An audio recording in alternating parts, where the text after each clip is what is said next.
Welcome to the main stage here at the Boston Marathon Expo. We are joined now by a woman who is no stranger to running circles here in the Boston area, but and certainly beyond. And we want to certainly introduce her and her story to the wider audience. This is the one and only Becca Pizzi. Becca, how are you doing? I'm good. Thanks for having me. Becca, we're going to get into all the things that make you so amazing and unique, but just give us a quick intro. Like, who are you? I'm Becca Pizzi. I'm 40 years old. I'm from Belmont, Mass. I live 10K from the finish line of the Boston Marathon. And I ran my first race when I was 6 years old and never stopped competing. You have never stopped running. You are one of the world's biggest goal setters, I would say. We're in a global pandemic right now, which has certainly stopped a lot of life as we know it here around the world. How have you adjusted your running in this pandemic? I mean, and set your sights on new goals? My biggest piece of advice right now, and something that I promised myself that I would do, is stay patient and stick to a routine. So I never stopped running through the pandemic. I set my alarm for 5:30 in the morning, and I just stuck to that routine because I know eventually there will be another marathon. So I want to be totally prepared for it when that day comes. We hope those days are certainly soon, and it's great to have everyone convening here virtually for Boston Marathon week. How did you get started in running anyway? Like, you mentioned you started at a young age. Who introduced you to it, and then eventually you set your sights on much longer distances? How'd that all happen? So my dad took me to my first race in my hometown of Belmont when I was 6 years old, and I won my age group. I think I was the only one in my age group, but I had so much fun. I got in the car and I'm like, I love this. This is so fun. And it was a 5-mile race. They didn't really have 5Ks back then. It was kind of like you ran 5 miles, and I loved it. And so I never stopped competing. I ran my first Boston Marathon when I was 17 years old. And again, I grew up watching it. And so I knew when I was watching it that I would definitely someday toe the line in Hockenton. What was the, you said you were 6 in the 5-mile race? Yeah, I was 6. That's a pretty steep. How'd you do? Like, you won your age group, but like, how did you do and feel? Okay. I felt awesome and I had fun. I remember running and thinking, I really love this. And my dad, I had probably started running when I was closer to 5, and I was biking while my dad was running. So eventually he forfeited his run so that I could run with him as well. So I loved it. As a mother, do your kids go into distances like this, or what's? No, my daughter is 12 years old, so I coach her soccer team. I've coached her soccer team for the last 8 years, and we love it. I have so much fun coaching her team. I played soccer in college as well, so we get to kick around together. And times like this, it's really awesome. How are you going to be running Boston virtually this week? What's your plan for the virtual 124th Boston Marathon? So I'm going to probably stay off the course, but I'm going to run around the Charles River and stick to my home base, which is Belmont. So I'll do a little of the Arlington bike path, a little of the Charles River, and maybe some of the hills around town. You just can't skip the hills, right? Yeah, I might as well. It wouldn't be Boston if we didn't throw some hills in there. Yeah, but maybe you could put them towards the front end of the run.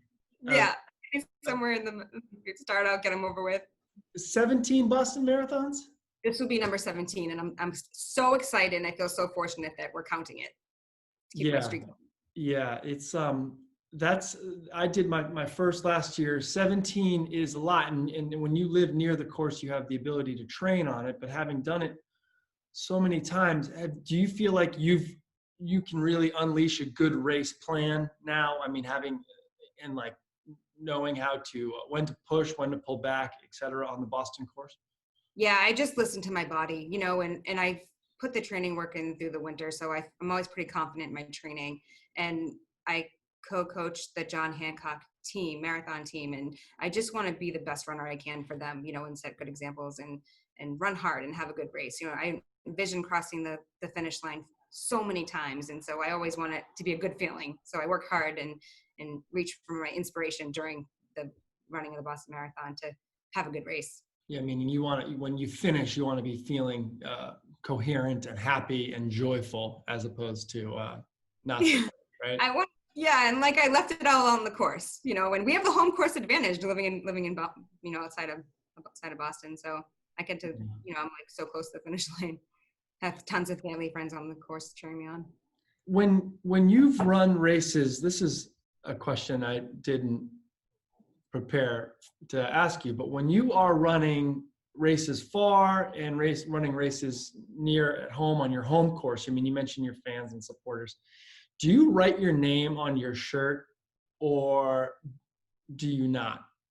So mile 20 through 26 is a dedication mile. 20 is for my daughter. 21 is for my parents. It just goes on. And so if you find your inspiration behind each marathon, you work that much harder.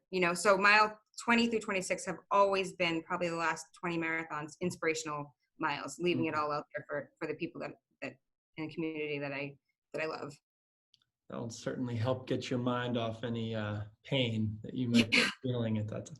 But I guess the question's like, if you wrote Becca on your shirt, right, and you're running a race in Berlin or you're running a race in any other, another state or something, everyone will scream Becca as you're running the race, and that might feel good. I love that. But when you're running at home, you really want to make eye contact with your people, right? And if the whole 26 miles, everyone's yelling Becca, maybe you might miss them. Yeah, no, I've crossed the finish line and people were like, you made eye contact with me. How did you not see me? And I'm like, because that's just the unfortunate of it. I always make sure that I find my daughter. If she says that she's going to be at mile 16, I come to a complete stop and look for her because she's the one person I definitely don't want to miss. What's her name? What's your daughter's name? Taylor. Taylor with a T?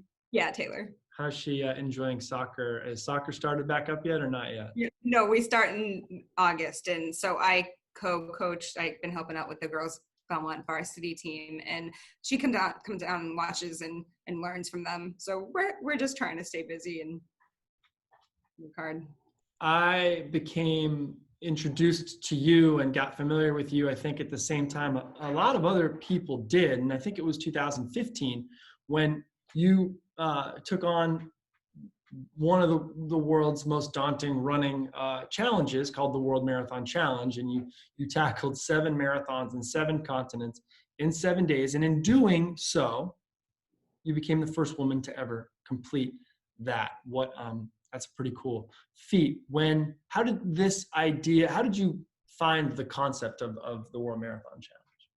I read about the World Marathon Challenge on the Marathon Maniacs page, and I love to travel. I love to run, and I've always been drawn to endurance and strength races. So I thought, I can go for this. I have a shot at making history, getting into the Guinness Book of World Records. And how often do we get to make history? So I thought this is a no-brainer. And I asked my daughter, I said, what do you think about this? And I showed her the race and she was like, yeah, Mom, I believe in you. You could definitely do that. And I asked my parents and they were like, no, that's dangerous. We don't support it. So it was kind of a long year tension with my parents. And I knew that it was going to be stressful, but about 1 month leading up to the race, I said, I've put in a year worth of training and I really just need your support. You don't have to love my ideas. I never loved all your ideas growing up. So hopefully you can just support me and cheer me on. And they said, we're proud of you. We'll see you at the finish line. So that was pretty awesome. You've written a book about it and we'll read the book here in a little while, but just tell us a bit about the trip itself. Where was the first marathon? And just walk us through the 7 days. So Antarctica was the first marathon. And that's the first one? Yeah. And I thought, at least we get to get it out of the way first. I don't have to think about it. And so I went to Canada, Montreal, to train for Antarctica and just to test my gear and make sure. And I remember saying to the front desk, if I'm not back in 4 hours, come find me. So, because it's -20 and -20 is freezing, and it's okay to go for like a 5 or 6 miles in -20, but a marathon, that's so cold. Was it -20 in Montreal or that was the forecast? Yeah, it was December, January. So it was about the same exact temperature. So I'm like, if I can just run in these temperatures, extreme temperatures, then I was worried about sweating and that becoming a problem. So I knew that if I could just bang out like 3 or 4 runs in Canada, that I would have the confidence, because how embarrassing if I get to Antarctica and I don't finish. That's a concern. So I mean, it's a pretty understandable place to not be able to finish a marathon, however. yeah. But you felt that, so you go to Canada, you go to Montreal, which is freezing in December, in January. Yeah.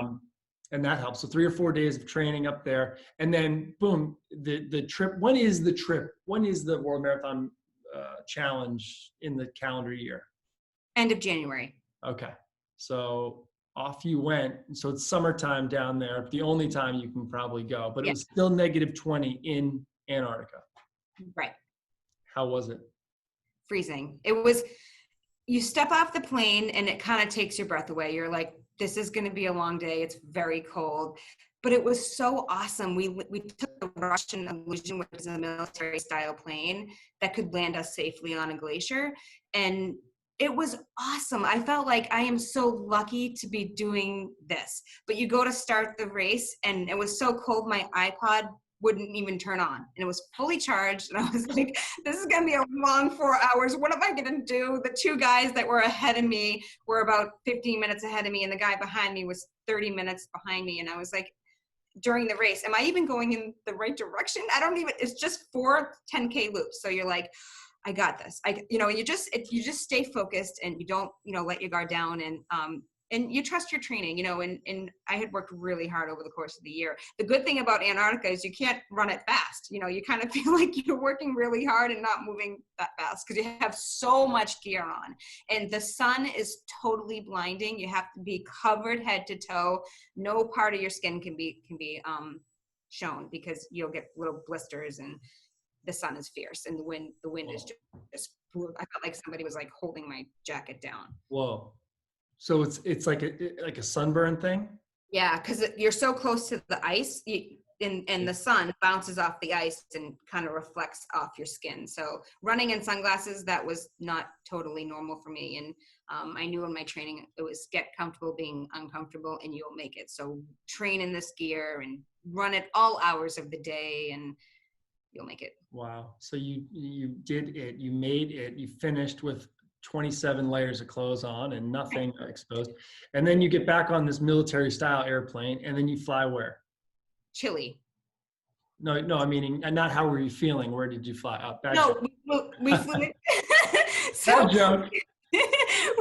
No, that's fun. That's so funny, because you're like, I'm going to be feeling chilly. And my daughter wrote me this note: if you're chilly in Chile, eat chili. So that's what I did. And it was, you're like, I sat down in the plane. I'm like, I'm so tired. How am I going to run 6 more marathons? But you just don't, you take one continent at a time. You just stay focused on being in the now. Were you sore after the first one? No, I thought that I would be a little fatigued and sore, but you tend to add on a half hour to, my plan was add on a half hour to what I'm currently running a marathon in. So it kind of felt like another long jog rather than a race. So I felt like, okay, I'm not, it's not so bad. Yeah. And where in Chile was number 2? Like Santiago. Where is it? Santiago. Okay. And that's not exactly in the very, very south. That's up a bit. So a decent flight to get there.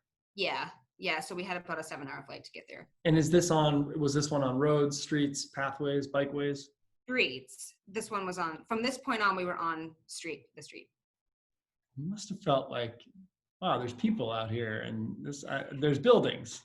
Yeah, and that's what it was like. I'm like, somebody cheered my name. The first one that cheered my name, I was like, and because what would happen is the race director would alert the town and say, we're coming, and come cheer for us. And mostly running stores were like, oh my God, this is great. We'll go cheer her on. That'll be so fun. So that was really helpful.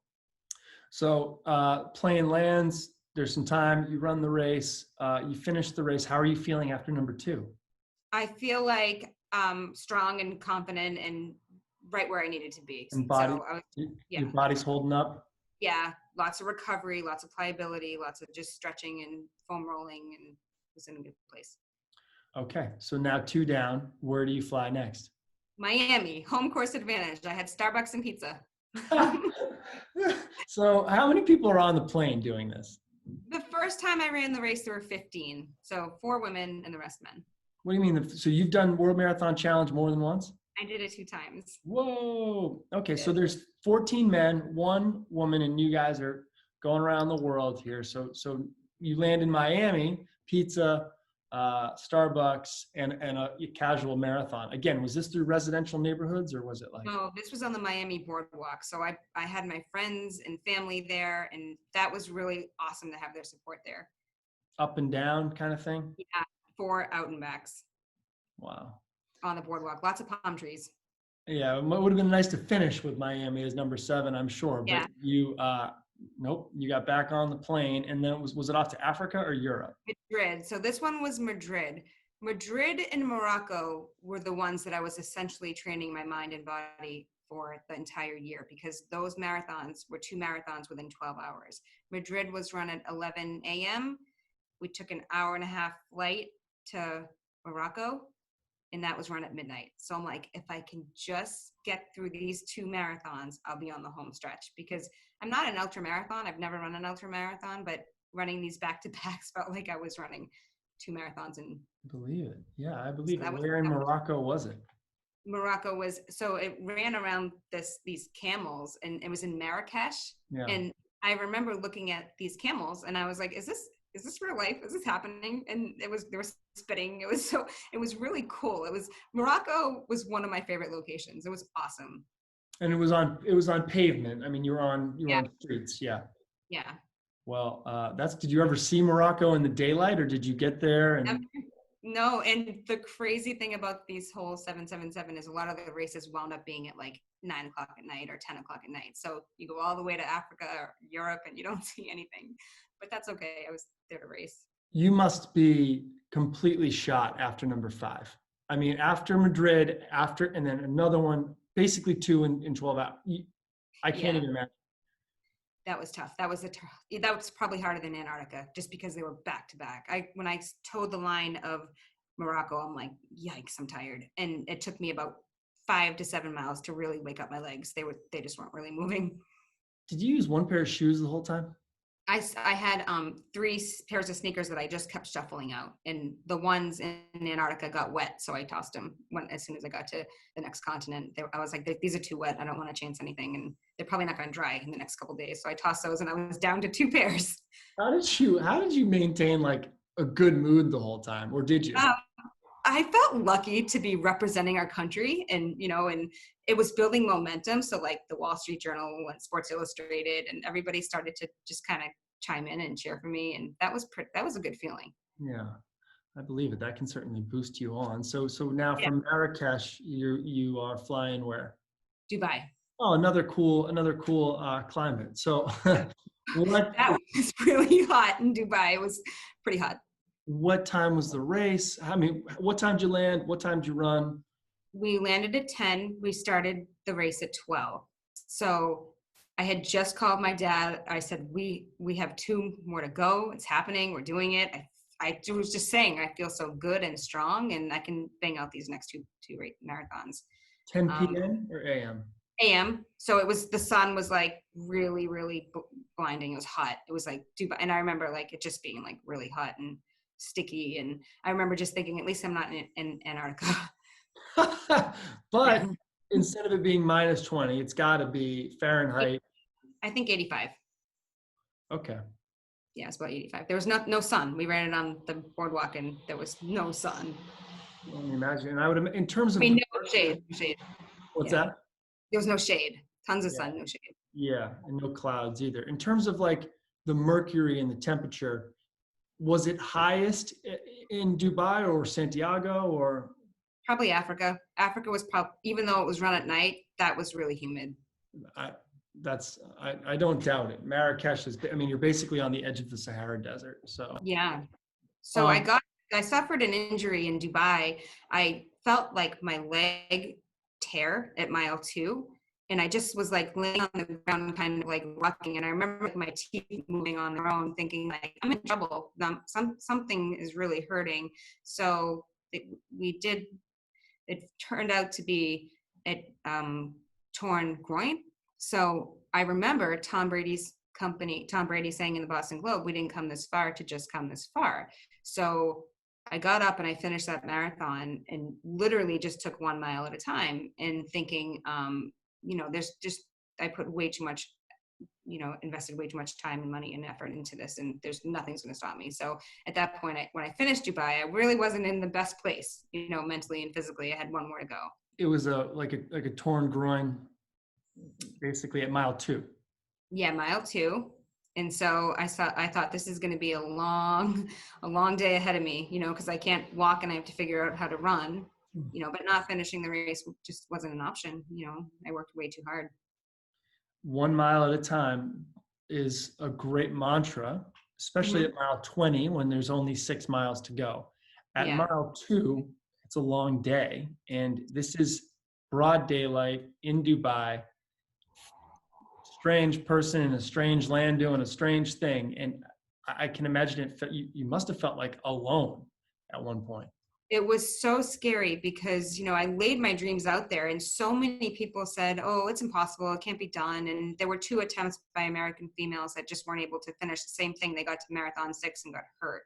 So I'm like, this is not happening, and I felt like in my training, I did everything right. My body just, when I got home and I said to my doctor, what happened? She's like, 7 marathons on 7 continents in 7 days happened. Your body just gave out on you. And that was like, not supposed to happen. So I was feeling really frustrated. I got an email from a doctor at Harvard, and he said, I coach the Harvard running team, and if you run with your toes facing in, you'll take the pain off your groin and you'll use other muscles. So I'm like, I'm desperate. I'll try it, and so it was very stressful at that, because I just didn't know what I was going to do. And I was lucky to have my husband fly to the finish line and just get people on Skype to cheer me on each mile. And just, it was a really alone, stressful time.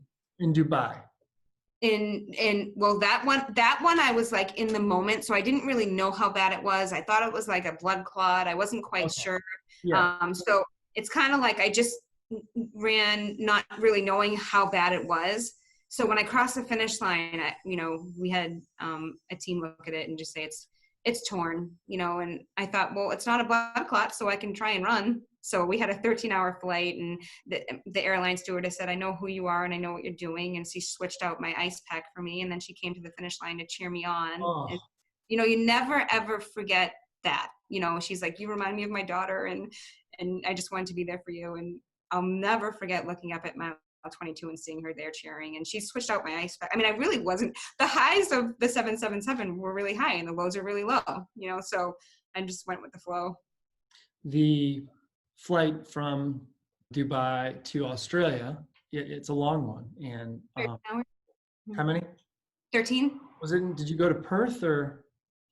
We went to Sydney. Why not? Just go all the way. That's enough time for you to, again, reach out to folks. And you got a email back from Harvard, the coach or doctor, what did you say? Doctor, yeah. He's a doctor, but he coaches the team at the time. Okay. And so then you get ready for number 7 in Sydney. Again, where's this one running around? Is it like? Right near the Opera House. It was really awesome. It was right on the water too. How was the temperature? I mean, you're in the middle of summer now, and Yeah. I imagine it's pretty hot. Yeah, it was definitely really, really hot in the 80s. Toes in, 1 mile at a time. Your husband was there. He's got people on Skype cheering you all the way.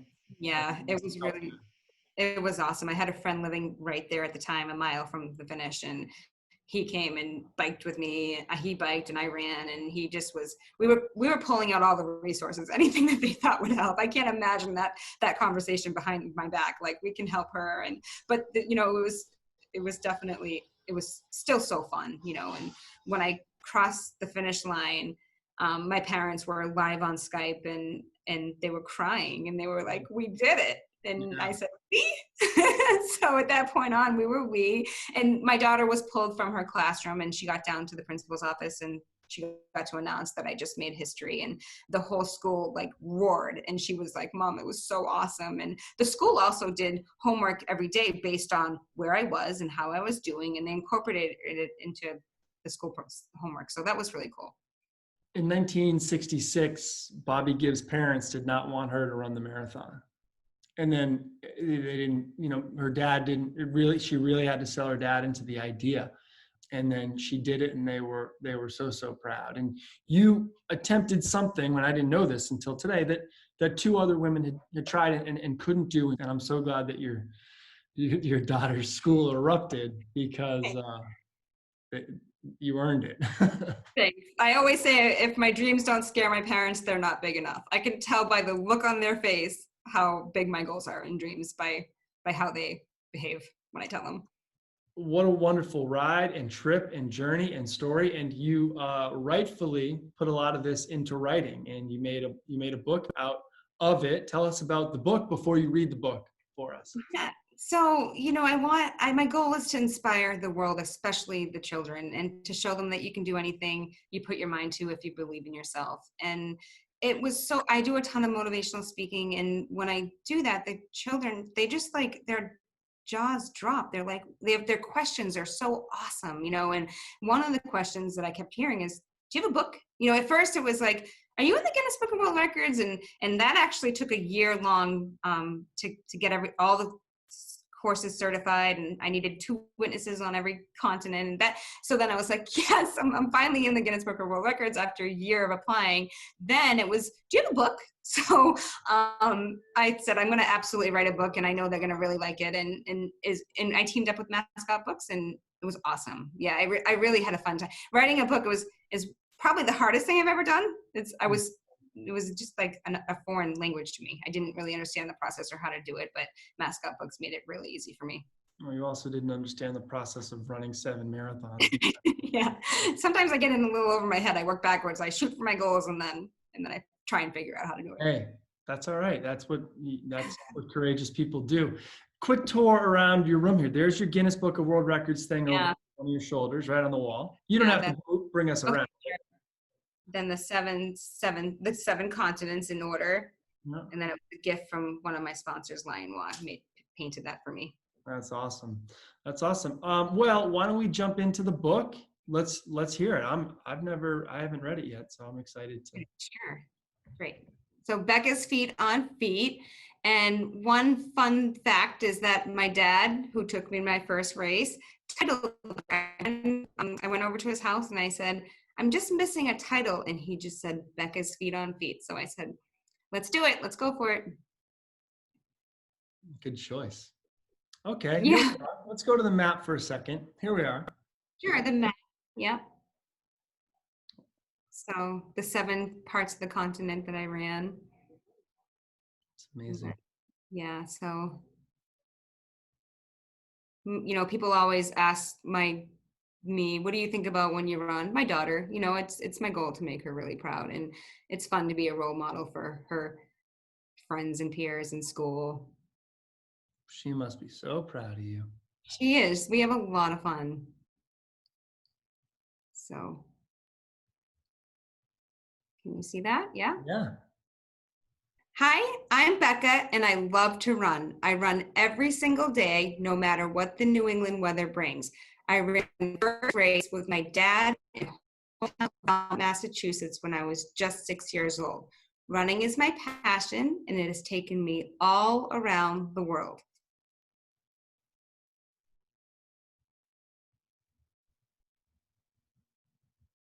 My favorite race distance is called a marathon, which is 26.2 miles long. That's as long as 461 football fields. The very first marathon I ran was a marathon. I grew up cheering for the marathon runners, the famous Heartbreak Hill, and I'll never forget the first time I crossed the finish line on Boylston Street and received my medal. Running this race is my annual tradition, and some of my favorite things about the Boston Marathon are the Boston Red Sox baseball game score updates along the route, the father-son running duo of Team Hoyt, the iconic Sitco sign, and the deafening crowd support throughout the 8 towns along the way. It's always on Patriots Day, Boston's favorite holiday.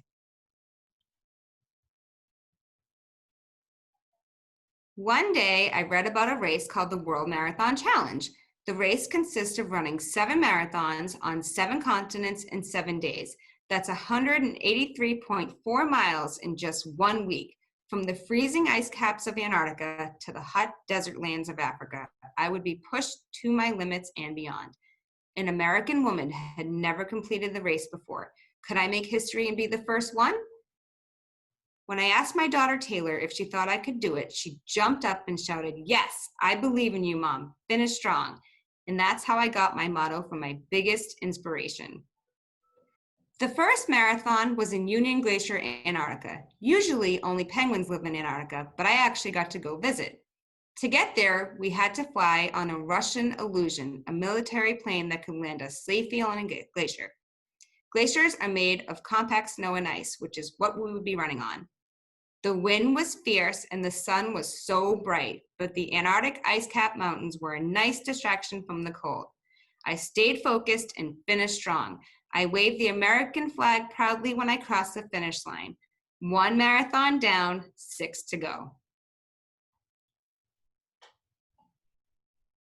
I left all the cold ice behind and moved on to my next continent, South America. I was so lucky to have friends and family on each continent to run with me and cheer me on. Their hugs and familiar faces were exactly what I needed, even more than aspirin and bandages.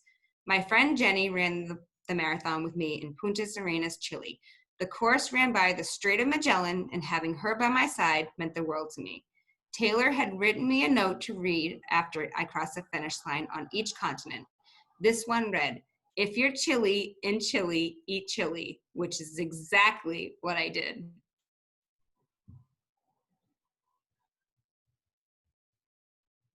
The third marathon took me to South Beach in Miami, Florida. I definitely had a home course advantage being back in the USA. More friends and family cheered me along the course, including my college coach. We ran this marathon on the Miami boardwalk with a lot of palm trees lining the course. After the marathon, I hugged my family and friends and was well on my way to accomplishing my goal. I was about halfway through the challenge when I got to Europe for the fourth marathon. The rolling hills in Madrid, Spain remind me of Heartbreak Hill in Boston. At Taylor's school, Wellington Elementary, she and her classmates were tracking my progress and would even work on homework related to my journey. I got to video chat with Taylor's class from all over the world except Antarctica. Do you know they do not have Wi-Fi there? I called home on a satellite phone instead. As soon as I finished the marathon in Madrid, I was on to the next continent. I was feeling confident, but fatigue was setting in. So I remembered what my friend and mentor, Warren Waugh, one of my marathon sponsors, always said: "We got this."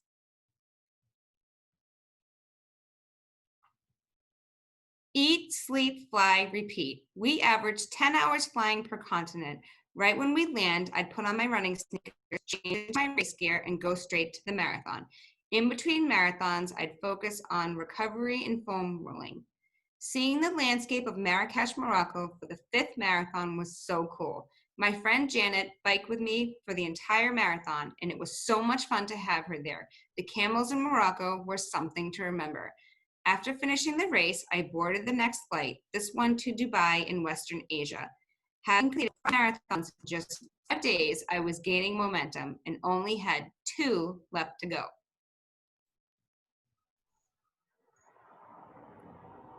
Even though I was told many times that running 7 marathons on 7 continents in 7 days was impossible, not finishing this race was not an option.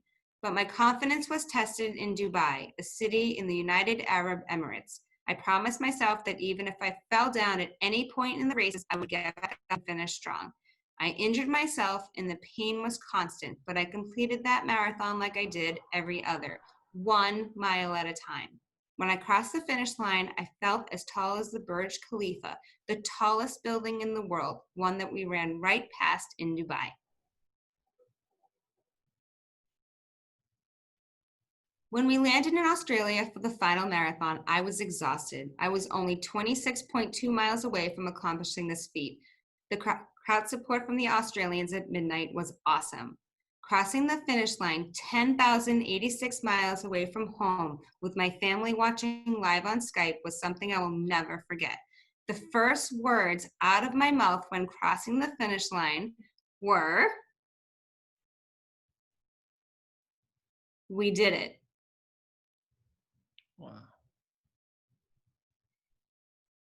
Making history by becoming the first American woman to cross the finish line on all 7 continents was incredible. When I got back to Belmont, the whole town came to celebrate with me. The town of Belmont declared February 4th to be Becca Pizzi Day, and I got into the Guinness Book of World Records.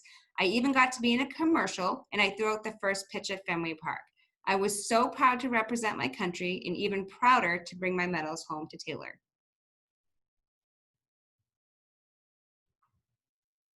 My advice to you is find your world marathon challenge. Find whatever it is that you are passionate about. Dream big, take chances, and always believe in yourself, because when you do, anything is possible. Nicely done, Becca. Thanks. Round of applause from people virtually. Is that the first virtual book reading you've done? No. No, I can tell I you. read to a lot of schools. I was reading to a lot of schools, and then the summer happened. That's inspiring. I'm halfway through the thing. I'm like, well, maybe I can do that. You I know, think you can do it.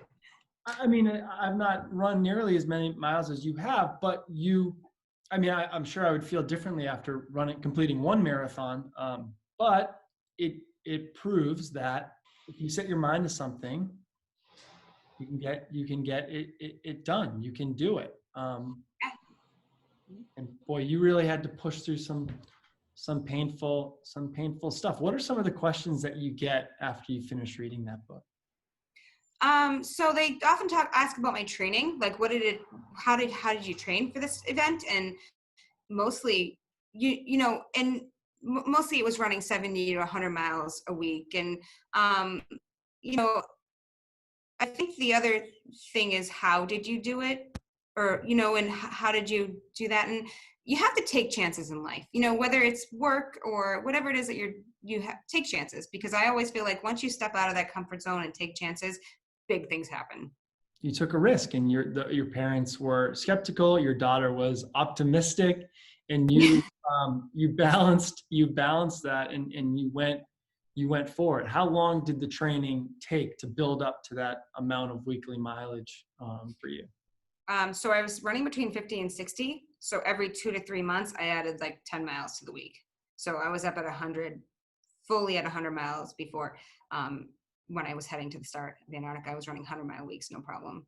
These days, now that you recover, certainly you needed some time to heal after these 7, after the challenge. When was the next time you got back out and took on a race of either a half or a full?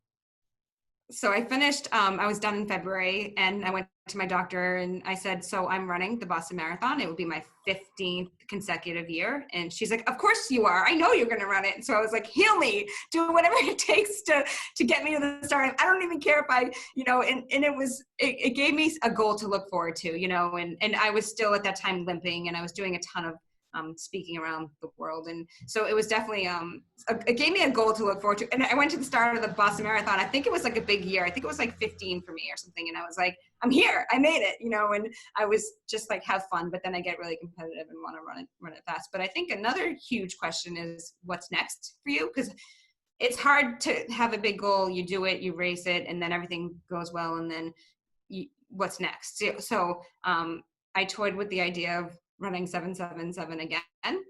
Much like when you run a marathon, you're like, I can do this again. How do I run it faster and stronger? So Tom Brady's company, TB12, heard that I was thinking about doing it again. And they said, well, we can train you to run it stronger and faster. And I was like, well, what do you know about running? And they said, not a whole lot, but we know everything about the human body. And I thought, well, if it works for Tom Brady, it most certainly will work for me. So I went down to Foxborough, because they didn't have the Boylston location at the time. And I worked really, really hard with them, and met Alex, and Alex was awesome, and Tom, and they were just total dream team, and so they flew to the second time of the 777.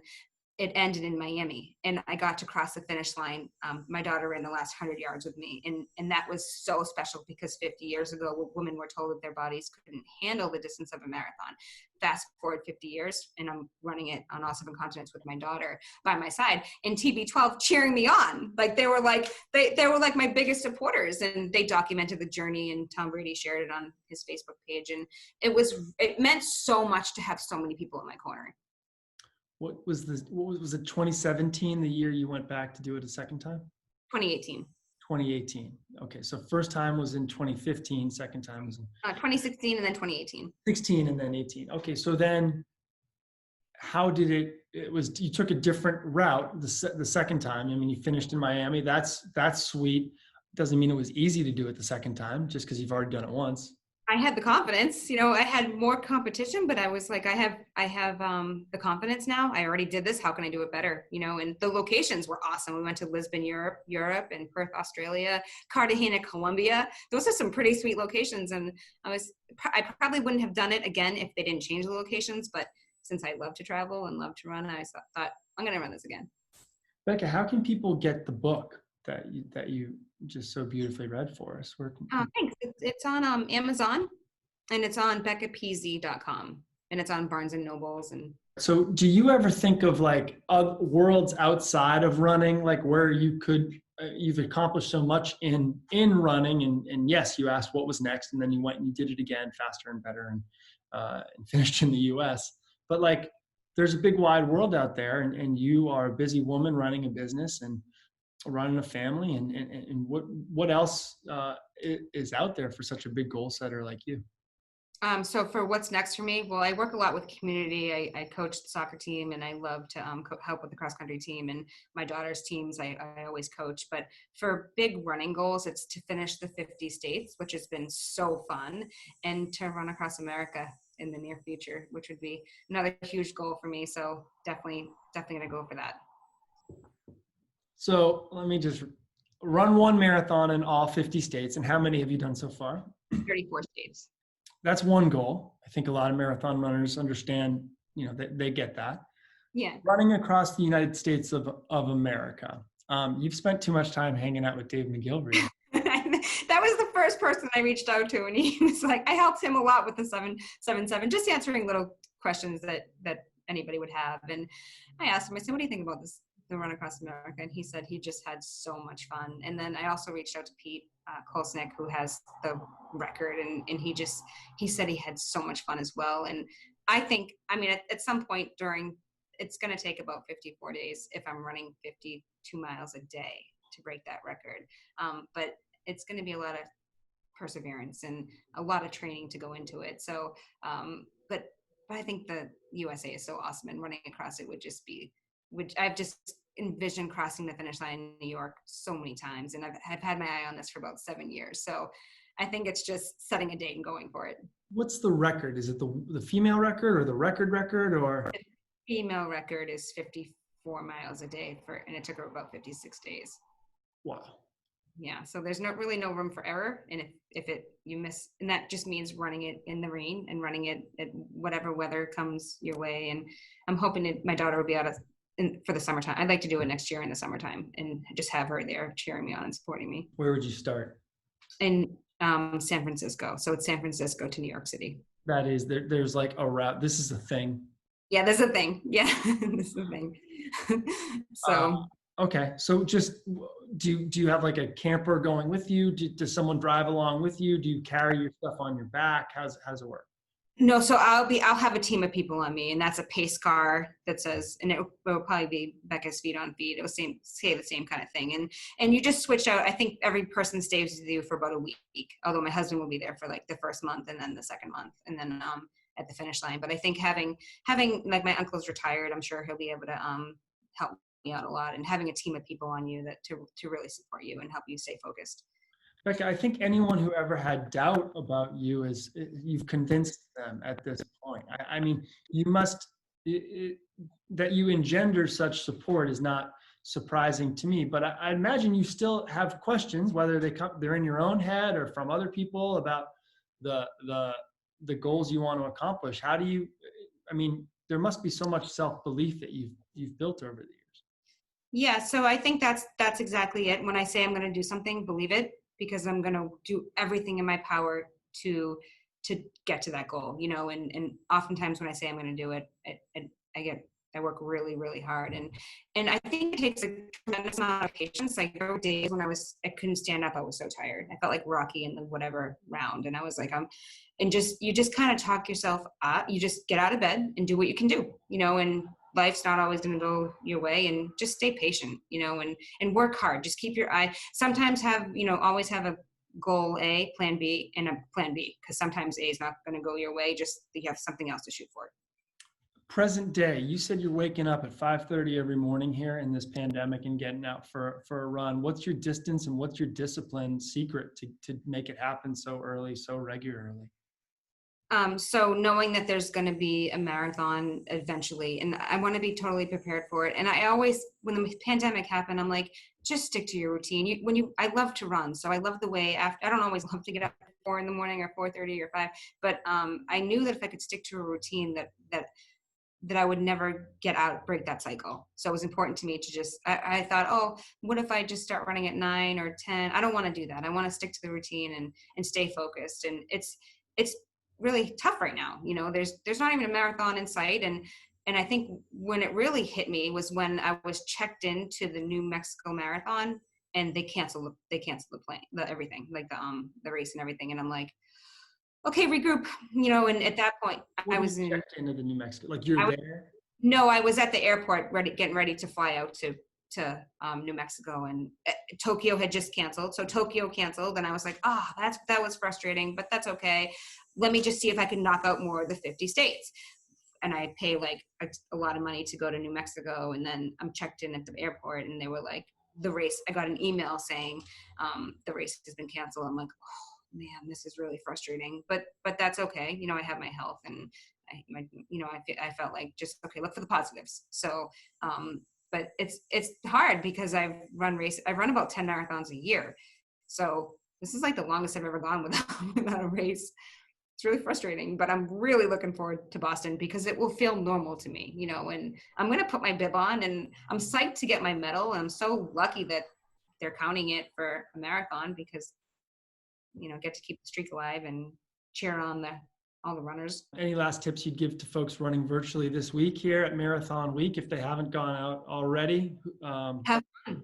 My biggest piece of advice: have fun and enjoy that medal, and it's going to be an awesome day, and have a great race. She is Becca Pizzi. She is one of the world's great athletes, turned into a motivational speaker, just sharing the secret sauce that's fueled her across so many finish lines around the world and many more to come. Becca, thank you for sharing the book with us. We can find it at beccapizzi.com, right? Yes, that's right. Becca, thanks so much. Thanks for having me. Good luck. Happy running. Okay.